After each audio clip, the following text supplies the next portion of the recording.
Hi there, Sagittarius. Welcome to your weekly tarot reading. So, I want to talk to you guys about your love life, and I'm going to do this in a more intuitive way, mainly because I feel like the cards are telling a story, not in the depiction of the meaning of the cards, but more like it's telling the story, the beginning and towards the end of a relationship. And I feel like for many of you, this is a marriage, a significant type of a relationship where you've been together for many years. So it starts out here with the wedding, the coming together with the Four of Wands. And this is like, you were very young. You were young and naive, and I almost feel like for many of you, you were like in your early 20s, very late 20s, getting into a situation with somebody. You had really, really high hopes. The nesting instincts. We're going to have a family. We're going to have children. Everything is going to be great. And you were very, very starry-eyed. And you went into this with a lot of optimism. And the person that you're dealing with, I feel like they were able to match you. So whatever you're bringing to the table, like financially, they were able to match with what you're bringing. And I also feel like this is a blessed union. There might have been somebody that fixed you up. There might have been like a mutual friend, a family member, somebody that you trust. So because you trusted that person, you trusted the union, you trusted that everything was going to work out. And so you were like starry-eyed and very optimistic that this union was going to be the happily ever after. And then I also feel, as well, we have the Ten of Cups. The Ten of Cups is a card about children, sharing a blessed union with another person. You were very in love with this person, and they, vice versa, were very in love with you.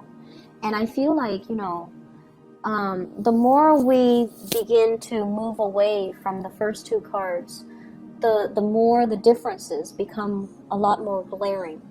So it was a very ideal match, mainly because you saw the other person as your soulmate. You saw the other person as like, that happily ever after. This person is so much like me. They understand me. They're antisocial just as I'm antisocial. They're blunt just as I'm blunt. And we're going to, create little children that are exactly like us. We're going to watch them grow. For some of you, you might have 3 children. There are 3 flowers there, and you're watching it unfold. You're watching the miracle of life happen, and you're in it, together. And we move along, and we have the Lovers. This is major life decisions. Some of you might have moved very far away to be with your romantic partner. Others of you, your romantic partner, might have moved really far away from you. They were either deployed, they had a job elsewhere, they had, it was like life was calling, and we had to move together. I had to move to be with the other person.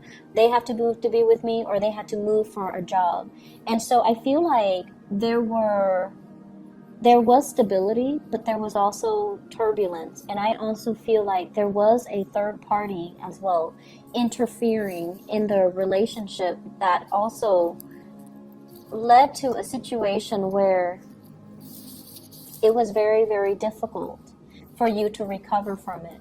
So the relationship itself, there was a lot of joy. There was a lot of, it had a long history. So I feel like for many of you, you have been married to this person or have dated this person for a very, very long time. And you had overcome some major milestones with one another. So if you look at those masks, it's like one is happy and one is sad. So it's just like balancing out the good times and the bad times in this relationship. And balancing out, I feel like you had to, your role when your partner was not in the picture, you had to be the mom and the dad to the kids. And I feel like you did it with such grace, and you did it without complaining, and you did it with such dignity. And I also feel like if there were third parties interfering in the relationship, you never let it show. You might have been resentful inside, but no one knew about it. Not even your best friend, not even your family members, not even, you know, the people that you confided in. You suffered in silence. And I feel like you internalize a lot of that pain. You never had an outlet for it. You never saw a therapist. Your partner, I feel like, you know, it wasn't so much forgiveness. It was just putting on a mask, pretending everything is okay, and possibly not confronting the relationship partner because you might have been in denial about it, or you didn't want the confrontation to break up the family unit because you really loved this person. And so we escalate here from something that is, you know, it started out with a very, very good beginning. The Four of Wands, like the hope, the optimism, and the similarities between the two of you. Ten of Cups. These are like, you know, peas in a pod.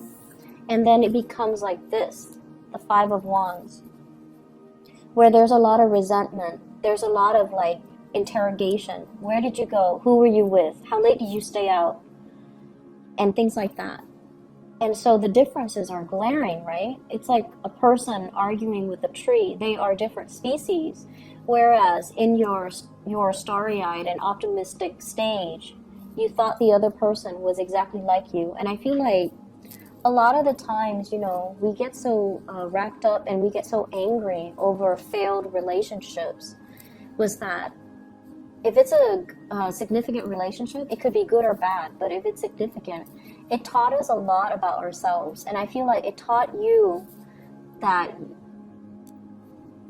I feel like it kind of, you know, shook the foundation and made you a lot less naive. It made you more weary of people. It made you more paranoid. It made you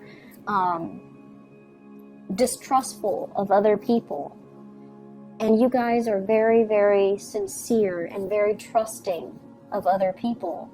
And so I feel like this relationship really did a number on many of you. And as a result of it, it kind of hurts you on a very innate level. And it's hard for you to recover from that and go back and bounce back to your optimistic self. But I also feel you really, really love this person. And so right now you're in a stage where you feel like you're taking on that victim stance. You know, how could you have done this to me? Where did you go? Who was it? And things like that.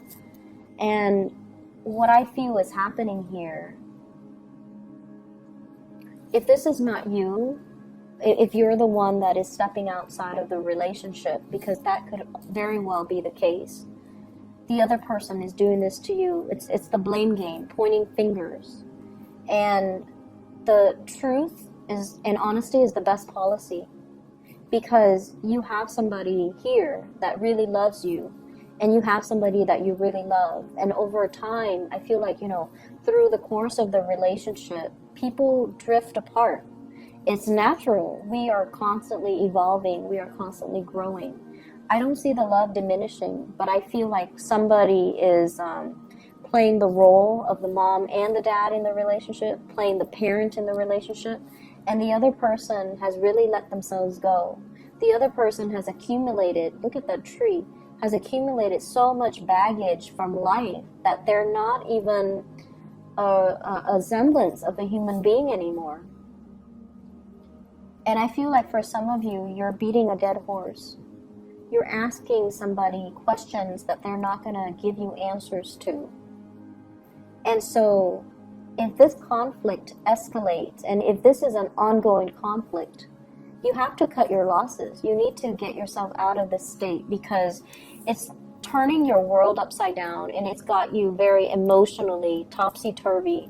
You're putting on this mask to the world, like pretending, oh, my relationship is fine, everything is, you know, rainbows and unicorn. But the reality is far from it. The reality is that there are a lot of pent-up like resentments and jealousies and hostilities.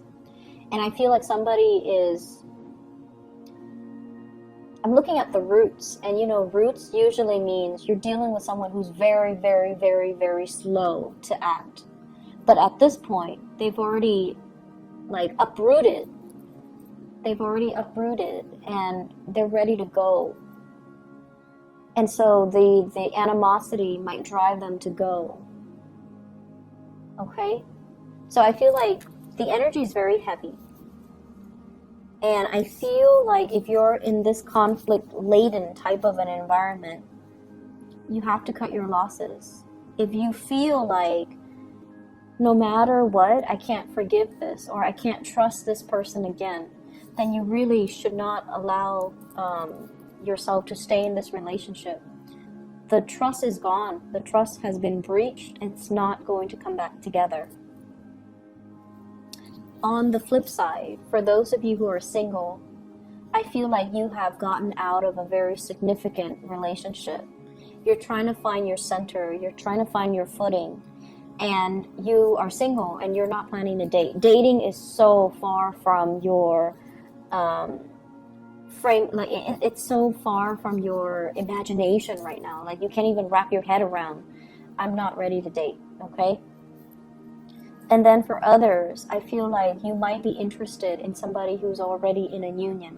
We have here the Ten of Cups as your partner. And the Ten of Cups means, you know, they're actually in another relationship. You might be the third party. You might be the Mr. or the mistress in this union. And so it's breeding a lot of jealousy and envy. And it's a situation where you are really attracted to the other person. They are attracted to you, but at the end of the day, they're coming home to their partner. They're coming home to their children. And you're the person that is, you know, out here waiting for the other person to come back. It's like biding your time, you know. When are they going to be single? And I feel like it's not the best situation to be in, okay? I'm sensing for people who are newly married, there are some issues, and I'm looking at this, 4 of Wands and 5 of Wands. It's an escalation. The next one is the 6 of Wands. And the 6 of Wands is a really good card. So we have an escalation. 4 of Wands, which is a happy marriage. And then we have the 5 of Wands, which is conflict. So this is just a natural cycle. Don't let it deter you. Don't let it discourage you. The next one, 6 of Wands, is a victory card. So I feel like somebody's going to step up and do exactly what you want. Okay? And I feel that sometimes it takes conflict for us to finally voice our opinions and to give the other person a piece of our mind. And then once we give them a piece of our mind, it'll kind of spark some fire under them and get them to get moving. So I feel like you might be dealing with somebody who's very slow to act, and then conflict is the best way to get them to respond and to do something. Other areas of your life,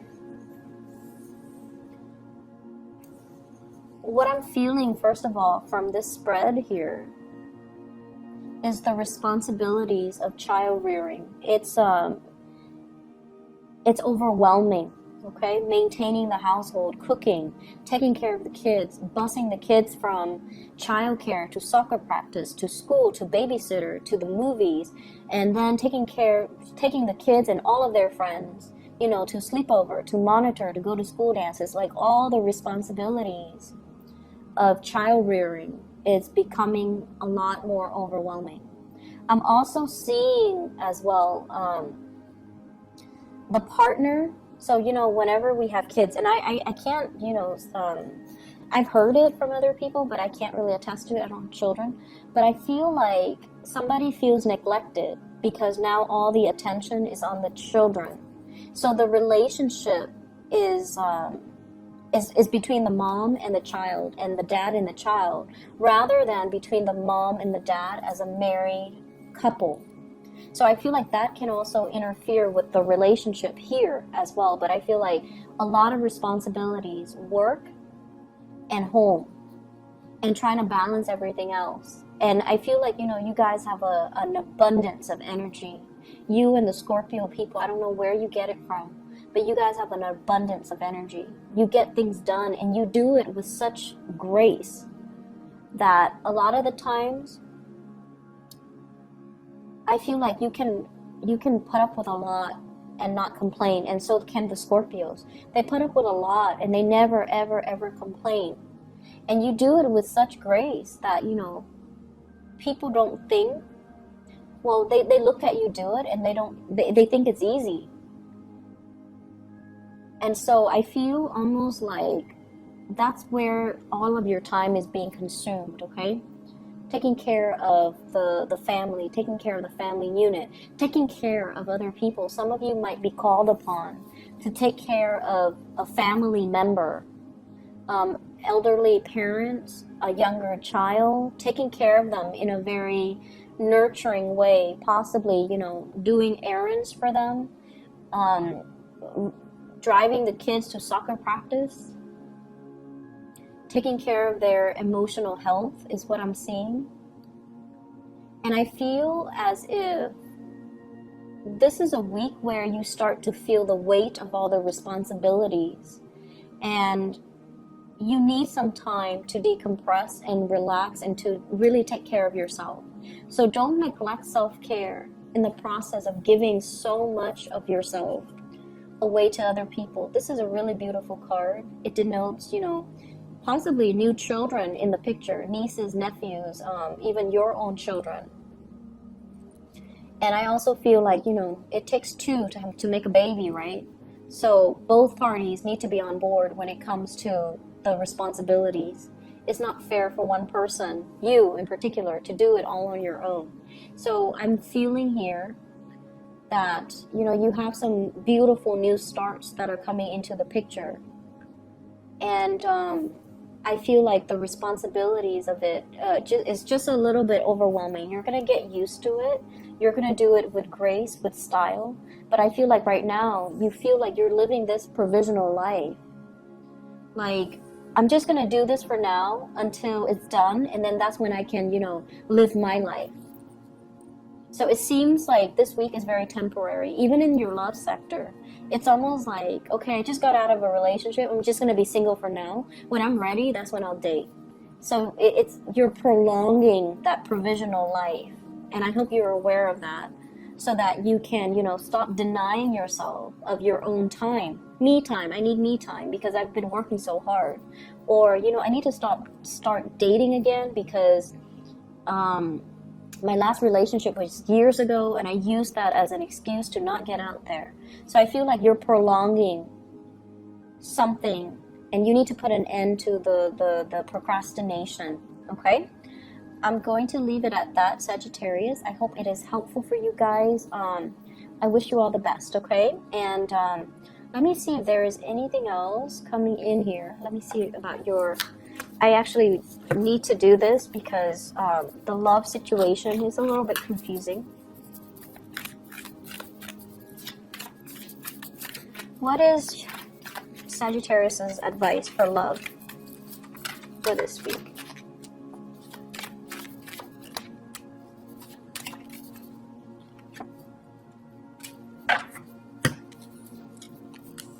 We have here the Page of Wands. This is news messages that's going to be coming in. It's coming in like invitation, you know, somebody seeking you out. And they have here the Fool. You're going to be starting over. You're going to get a clean start. You're going to go out with new people. And then we have here the Ace of Swords. And the Ace of Swords is finality. Seeing somebody that you really like, or somebody is like eyeing you, possibly an air sign, Aquarius, Gemini, and Libra. This is somebody new. And we have a Gemini vibe here with the Lovers card. So I feel like you have a new person that's going to be coming into the picture, and you're going to be walking in that direction, okay? You're not looking back at your past anymore. So I feel like many of you newly singles, you've got somebody that you're walking towards, and there's going to be a lot of communication. And the communication and gathering and going out and dates, like actual dates, going on a date with somebody, seeing them outside in their natural habitat. And, you know, you're going to get a new lease on your love life, okay? So whatever relationship, if you're still in it, you kind of need to draw the line and, cut your losses, all right? I wish you all the best, Sagittarius. Take care. Bye-bye.